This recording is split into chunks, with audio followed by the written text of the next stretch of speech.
हुसन पे गजल लिखनी है। जाओ शाबाश, मुंह तो क्या जरा चंगे जे साबन नाल। चलो बताओ, आपकी जुबान में इसको क्या कहते हैं? असी तेनू नाला कहीदा, नाला। इन बारिशों से कह दो कि कहीं और जाके बरसे। हमारी चना की चप्पलें हैं, हम तिलक कर डिग जाते हैं ते टूंगा थल्ले वज जांदा ते सट लग जांदी साडे। सब ने इतनी खामियां निकाली हैं कसमें, हुण ते बस कलियां खूबियां ही रह गईयां वा मेरे च। वेख लो भावे आके। बहुत ही नाजुक सूरत हाल है गालिब। 2 लौंग ते 1 इलायची है बेचारी, हुण की करे इलायची बेचारी। पाकिस्तानी माए भर गया ढिड्डी मेरे काके दा।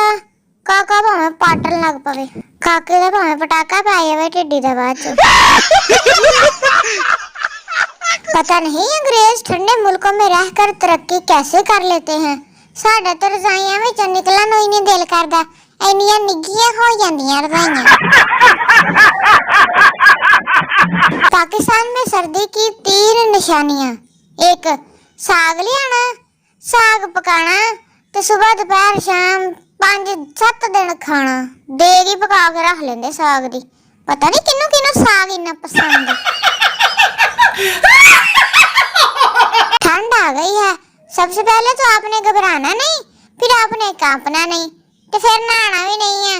ओए एवें खुर ना जाए तुसी, एवें नमूने ते तुसी है, नमूनिया हो जाऊगा। डॉक्टर चेतन दास हतवानी, बच्चों का चाइल्ड स्पेशलिस्ट। अभी बड़ा डॉक्टर होना वा, नाले बच्चे ते नाले चाइल्ड। वाह भाई वाह। बाबा ताज बारबेक्यू एंड स्पेशल हॉट सूर सोप। बंदा पूछे सूर है कि हॉट एंड सौर है, थोड़ी इंग्लिश लिख लिया करो पागलो। ठरक यूनानी जबान का लफ्ज है जिसके मानी है गौरव फिक्र करने वाला इंसान। बंदा पूछे आप मोटे की पुलिस वाले नु वगत पिया उन्हां दी टंगां वेखण दिया।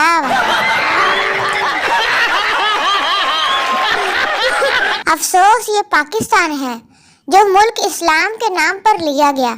इस मुल्क में 50 रुपए की जूती की हिफाजत का एक मंजर। वाह भाई वाह, नाले नाली बन रही है, भावे कोई खिंचे तो तू नाले तू ही जावे। दुनिया का मुश्किल तरीन फैसला, जब कोई कहे कि इसमें से एक उठा लो।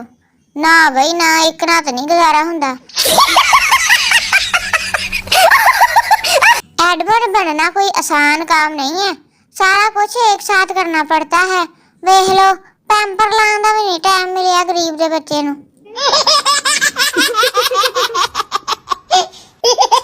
जन्नत में जाने का रास्ता, बस 2 उंगलियां तुनो ते सीधा जन्नत दे विच।